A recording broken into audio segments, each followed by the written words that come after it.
Hey, what's up mga ka-happy? Welcome back sa panibagong vlog natin para sa araw na to. Isang mabilisang vlog, and for today's video mga ka-happy, pinapakita ko sa inyo ngayon na si Angelo ay nagdidilig ng mga halaman. So yan yung isa sa task niya every morning. So actually hindi rin every morning pagka trip niya lang, pero most of the time talagang nagbubuo siya o nagdidilig siya ng mga halaman. So pinapanatili namin ganyan para kuan ka na makatuon siya, matuto siya sa mga gawain, para pag madako siya dili siya puro reklamo.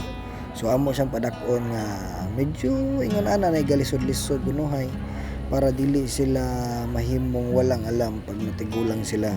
So parang kuan sila baka nang flexible sila sa kung ano mang kayang gawin pagka dumating sa punto na kailangan nilang maging responsable para sa mga sarili nila, hindi sila mahihirapan dahil sinanay na sila. And ngayon naman mag-harvest kami ng talong.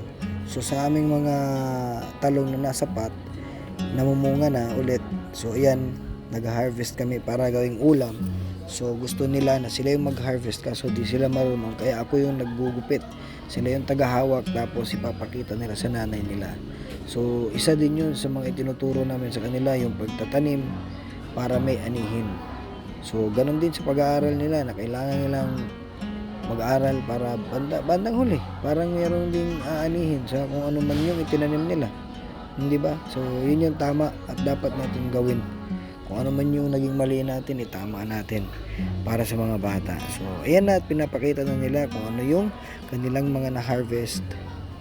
Gagawin nga pala namin dyan mga ka-happy ay yung tortang talong, yung bang talong na may itlog.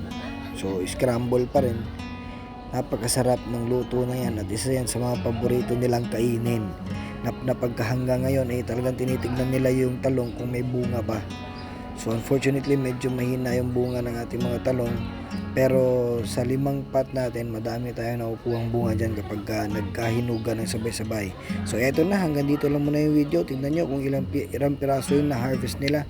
So ayan na, hanggang dito na lang muna mga kapi. Sa mga may gusto ng video, paki-follow, like po, and subscribe na lang po.